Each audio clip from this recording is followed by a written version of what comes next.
عمران خان کتنا وقت جیل میں گزاریں گے؟ 14 سال یا 24 سال؟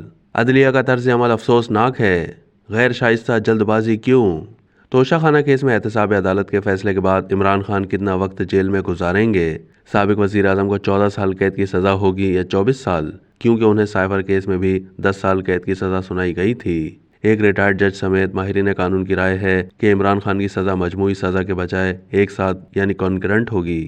ماہرین قانون کے مطابق جج کو اپنے فیصلے میں یہ بتانا ہوگا کہ قید کی سزا مجموعی ہوگی یا ایک ساتھ قید وہ سزا ہے جو بیک وقت بھگتی جاتی ہے، جبکہ مجموعی سزا وہ ہے جو اس وقت تک شروع نہیں ہوتی جب تک کہ پہلے سنائی گئی سزا ختم نہ ہو جائے۔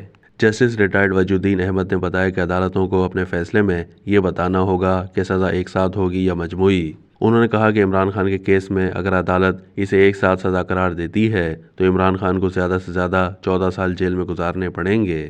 ان دونوں مقدمات میں عمران خان کو کتنی جلد ضمانت مل سکتی ہے، اس بارے میں بات کرتے ہوئے جسٹس ریٹائرڈ وجی نے کہا کہ اصولاً اگر ملک میں کوئی انتخابی عمل جاری ہے اور کسی قومی رہنما کو سزا ہوئی ہے تو اس کے کیس سے متعلق اپیل کے امور کو ترجیح دینا چاہیے۔ انہوں نے کہا کہ یا تو پورے مقدمے کی جلد سماعت کی جائے یا کم از کم سزا معطل کر دی جائے۔ انہوں نے کہا کہ ان معاملات میں عدلیہ کا طرز عمل افسوسناک ہے۔ ہم نے ایون فیلڈ کیس میں غیر شائستہ جلد بازی دیکھی اور عمران خان کے کیس میں بھی وہی جلد بازی نظر آ رہی ہے۔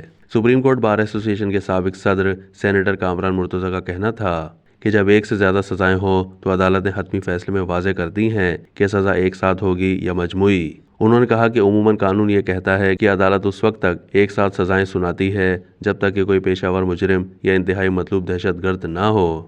عمران خان کے کیس میں یہ ایک ساتھ سزا ہوگی اور انہیں صرف زیادہ سے زیادہ سزا بھگتنی ہوگی۔ انہوں نے کہا کہ اگر عدالتیں کسی وجہ سے یہ واضح نہیں کرتی ہیں کہ سزا ایک ساتھ ہوگی یا مجموعی تو ایسی صورت میں وکیل ضابطہ فوجداری کے سیکشن 561 کے تحت ایک ساتھ یعنی کنکرنٹ سزا پر فیصلہ سنانے کے لیے درخواست دائر کر سکتا ہے۔ اس سوال پر کہ چونکہ نیب قانون کے تحت زیادہ سے زیادہ سزا سنائی گئی ہے تو ایسے میں عمران خان کو توشہ خانہ ریفرنس کیس میں کتنی جلد ضمانت مل سکتی ہے۔